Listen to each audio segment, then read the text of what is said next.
everybody, I just want to show you my studio setup.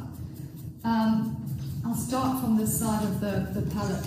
First of all, I've got this trolley that I bought from IKEA. It's just a grey metal trolley, but I really love it because it's a neutral grey. So what I've done is I've got a piece of glass cup to fit the top of this trolley, and this I use as my palette. What's great about using a glass palette is that it can easily be cleaned or scraped off.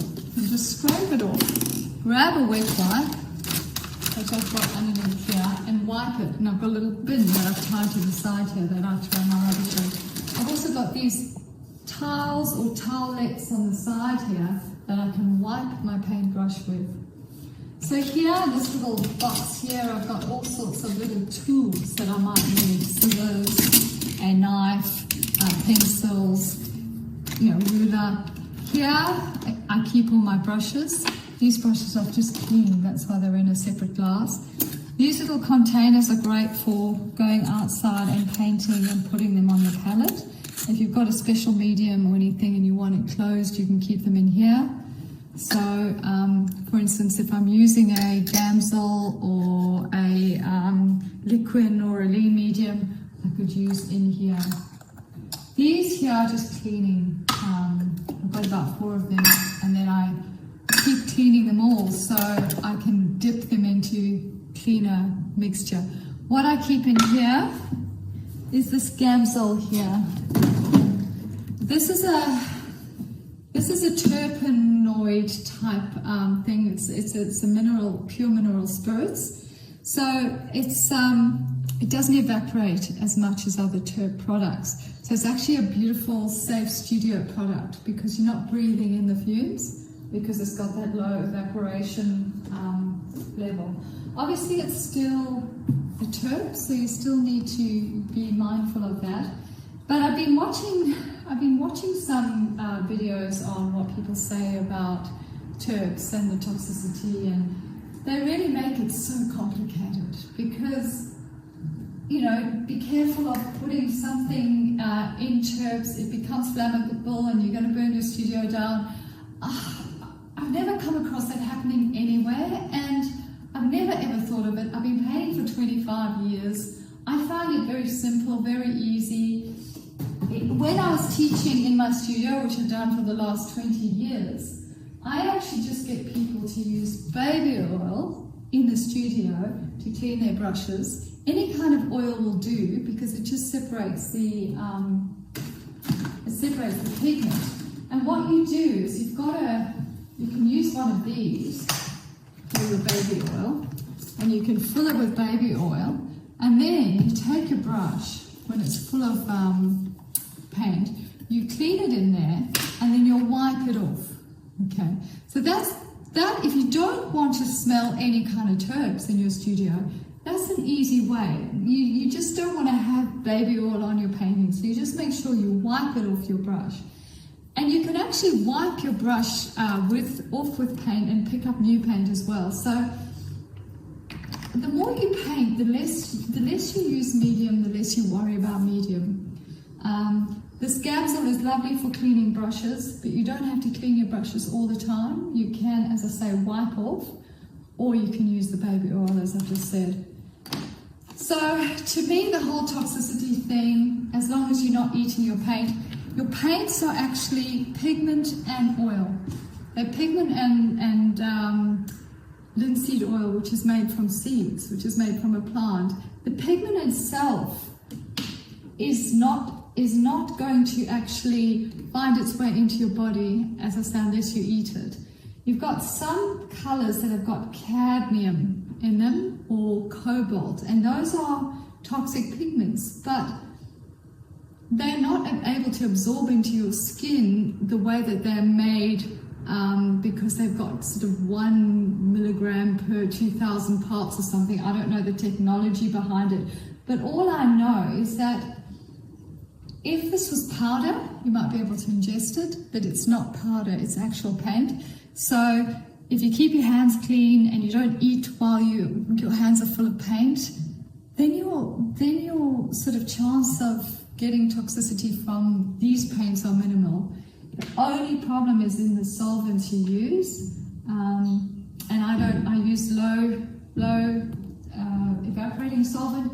And again, in my classes, everyone just uses the baby oil.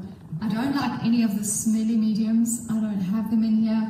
Most mediums you will cover up when you're using them because they are quite smelly. And I just don't. I prefer to use just the Gamsol at this stage anyway. And that's for the bottom layer of your paintings. And then as you go into more layers of painting, you use less and less medium anyway, using thicker and thicker paint. Gamsol has a range of paints that are actually designed with low toxicity. So they don't even use the cadmium colours in their range.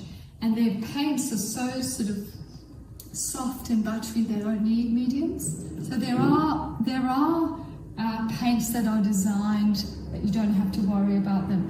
The other thing you can do is, if you are really concerned, wear gloves when you paint, and also just make sure you've got, if you are using heavy terps or pure gum terps, just make sure you've got windows open, you're in a well-ventilated area.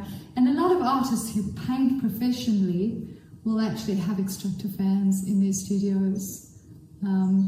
Because you don't want to be bothered by toxins. I'm very sensitive to smell, and I'm quite a health conscious person, and to be honest, it's never ever worried me. So I just think too much hype about it all. Modern materials are made differently. In the old days you had lead paints, you had all sorts of things to be concerned about. These days you just can get on with it, enjoy it, and stop worrying about it, because it's not a big deal at all. Having said that, I'm no expert. I just know what I've done and what I've experienced, So I'm going to show you today good habits to get into on your palette. So here, I mentioned my wet wipes early on. These are really, really handy to have. But here I'm going to start putting my paints out. So when you put your paints out, try and put them in the same order every time, because your dark paints sometimes look the same when you haven't mixed white into them. So I'm going to put down my lemon yellow, my cad yellow. Next I'll move on to my yellow ochre. I put nice big dollops of paint on. And I mean, a lot of artists, professional artists, would put double or triple that amount of paint on. But since I'm just showing you here, I'm not going to be doing that. So there's your cad red. There's your crimson. To burnt sienna.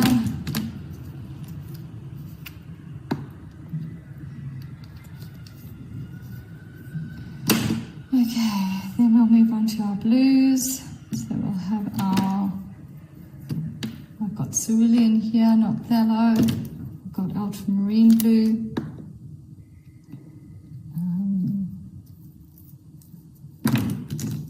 I've got my Viridian green. I've got my violet.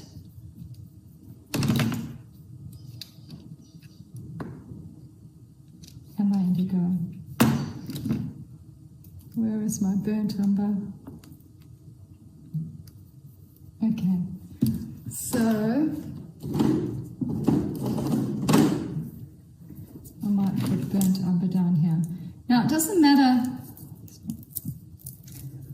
as I say, where your paints go. There's no correct place to put them.